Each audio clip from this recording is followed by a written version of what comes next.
আসসালামু আলাইকুম। আজকে আপনাদের সাথে কথা বলবো কিউরিং সম্পর্কে।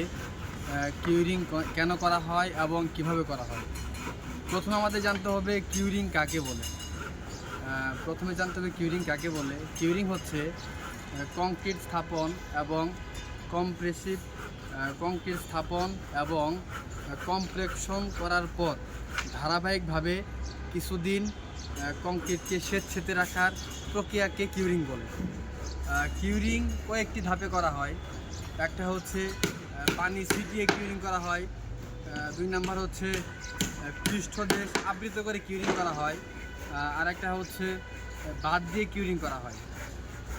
কিউরিং করলে আমরা পিছনে যে দেখতে পাচ্ছি পৃষ্ঠদেশ আবৃত করে কিউরিং করা হয়েছে।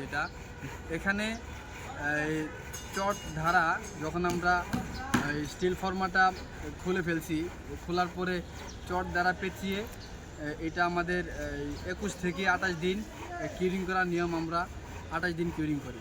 এই কিউরিং করলে আমাদের স্ট্রেংথ 28 দিন কিউরিং করলে স্ট্রেংথ 99% কংক্রিটের স্ট্রেংথ পাওয়া যায়।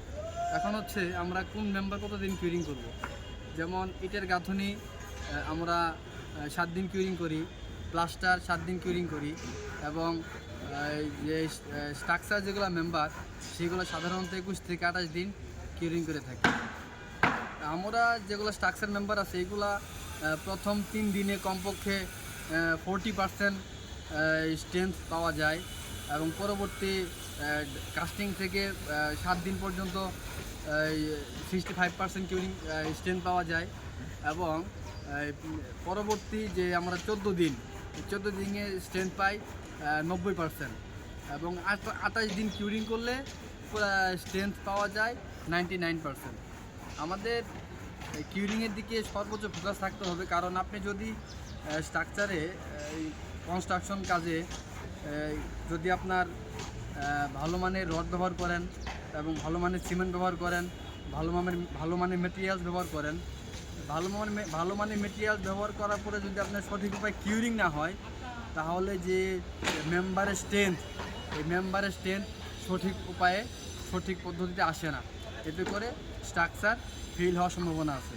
এই জন্য আমাদের কনস্ট্রাকশন কাজে যে আমাদের কনস্ট্রাকশন কাজের যে স্ট্রাকচার কাজগুলো আছে এইগুলা যাতে সঠিক উপায়ে কিউরিং হয় সেই বিষয়ে আমাদের পূর্ণাঙ্গ লক্ষ্য রাখতে হবে।